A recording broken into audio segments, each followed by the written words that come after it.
Hi friends. என்னடா இது குட்டி குட்டி ட்ரெஸ்ஸாக இருக்குன்னு பார்க்குறீங்களா? இது நான் டைலரிங் கற்றுக்கும்போது டெமோ பீஸ் ஒவ்வொன்றும் சின்ன சைஸில் தைச்சதுக்கப்புறம் தான் பெரிய சைஸில் நமக்கு அளவெடுக்கவும் தைக்கவும் சொல்லி தருவாங்க. காடா துணியில் ஃபஸ்ட்டு வாங்கி இந்த மாதிரி சின்னசாக ஒரு பீஸ் தைக்கணும். இதுதான் நான் ஃபஸ்ட்டு தையல் ஓட்ட கற்றுக்கிட்ட பீஸ். நேர் தையல் அடிக்கணும், அப்புறம் சைடு கிராஸாக, அப்புறம் வளைச்சி ரவுண்டாக, கடைசியில் ரஃப் அடிக்கணும். ரஃப் அடிக்கலைன்னா தலையில் அடி விழும். குத்தி சட்டி இங்கே பாருங்கள், சைடில் பட்டி வச்ச மாதிரி ரெண்டுங்களா.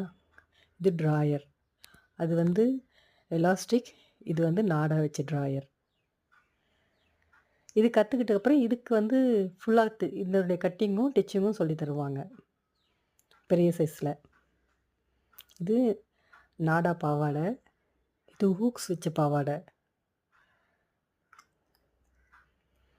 இங்கே பார்த்தீங்களா பாக்ஸ் ஃபில்ட் பாவாடை. இங்கே பாருங்கள் 7 பார்ட் பாவாடை.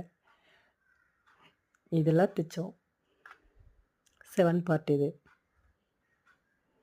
இது சிம்மிங்க, ஸ்கூல் சிம்மி. இது வி ஷேப். இங்கே பார்த்தீங்களா வி ஷேப்பில். இப்போ தான் பனியன் கிளாத்தில், நாங்கள்லாம் அப்போல்லாம் இந்த மாதிரி சிம்மி தான் யூஸ் பண்ணோம். சிம்மி இது நாங்கள்லாம் காடா துணி வச்சு தான் டெய்லரிங் கற்றுக்கிட்டோம். இது பார்த்திங்கன்னா இது இன்னர். சைடில் அப்படியே ஓரம் அடிச்சிருக்கு பார்த்தீங்களா, இந்த இன்னருக்கு பாருங்கள். கழுத்து பீஸ் தனியாக கொடுத்து அதை ஹெம்மிங் பண்ணியிருக்கு பாருங்கள்.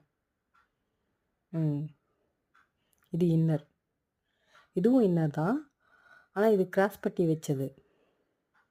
கிராஸ் பட்டி வச்சுருக்கு பாருங்கள். அந்த மாதிரி.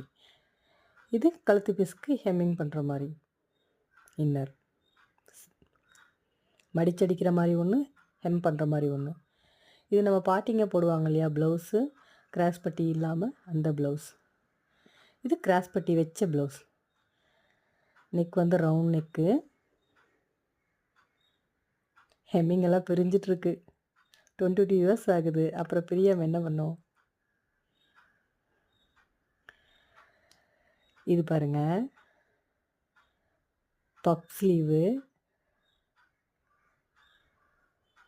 பாருங்கள், பப் ஸ்லீவு. பின்னாடி பானெக்.